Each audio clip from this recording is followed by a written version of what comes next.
In this year's federal election, independents and minor parties received more votes than the Liberal National Coalition, achieving a 34% of the primary vote. And while Labor would have us focus on their 94-seat so-called supermajority, only about 35% of Australians gave Labor their first preference. Mr. Speaker, this is no anomaly. This is a very long trend in Australian politics. In 1975, minor parties and independents accounted for only 4% of the primary vote.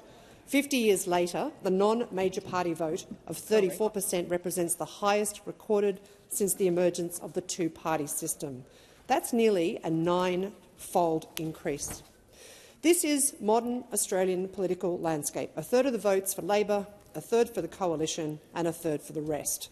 Understandably, the major parties do not like this trend, and understandably, they would like the status quo to remain, where the two major parties are the only voices in Australian politics, and this bill is evidence of that. Now, for good reason, the government's creating a Parliamentary Joint Committee on Defence, and the stated aim of the bill is to inject greater parliamentary transparency and accountability and oversight of defence. In fact, I was very interested to hear that the member for Fremantle speak on this bill last week. He seems to share my view in relation to the committee, noting it is important that, with respect to matters of national security and national intelligence, with respect to matters of national security and the national intelligence community, ordinary parliamentarians who are not members of the executive can have some visibility over these matters. These are worthy aims, and I am very much on board. Other committees in this place have rules that not only allow but require crossbench members to be part of them. Membership of this proposed committee has no such requirement. No requirement that a member of the crossbench be included. Members of a parliament who the Australian people have entrusted with a third of their vote, same as Labor, same as the Coalition. The bill only provides for government or non-government members. In fact, the appointment provisions are identical to the appointment of provisions for the Parliamentary Joint Committee on Intelligence and Security. This means, in practice, both the Intelligence and Security Committee and the proposed Defence Committee will never include members from the Australian Parliament's crossbench. This is something wildly arrogant about this, that when it comes to security and intelligence matters, to the defence of our nation, only Labor, Liberal and National Party members are considered qualified to weigh in, that only major party members are to be trusted to oversee these vitally important matters. And this is despite the breadth of experience on the crossbench in relation to these matters.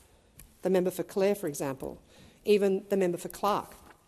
The member for Clark is a lieutenant colonel, has been a lieutenant colonel in the Australian Army, a senior management roles with the American defence contractor, service as an intelligence officer with the Office of National Assessment, and a two-time winner of the Australian Intelligence Community Medallion. That membership of the Labor, Liberal or National Party makes you more qualified than this to serve on a defence committee is preposterous. The defence of our country, the security of our citizens, is a matter for the entire nation, not just those elected to major parties. My constituents and the constituents of every one of the 13 members of the crossbench in this place deserve to be represented. It's profoundly undemocratic. I fail to understand how it can be justified. The amendment that I'm proposing to this bill simply requires one crossbench member from the House and one crossbench member from the Senate be appointed to the Defence Committee. Simple, fair, democratic and entirely reasonable. Because, to repeat, this is now a firmly established trend in Australia's voting patterns. At this year's election, 34% of voting Australians, that's 6,150,000 people in this country, put their trust in independents and minor parties. 6,150,000 who wanted those candidates to represent them in Parliament in all aspects of the business of this Parliament. Locked out their elected members to protect the major party duopoly does not. Locking out elected members to protect the major party duopoly does not pass the pub test. The duopoly ignores the reality of the Australian political landscape of the 21st century at its peril. I commend this amendment to the House.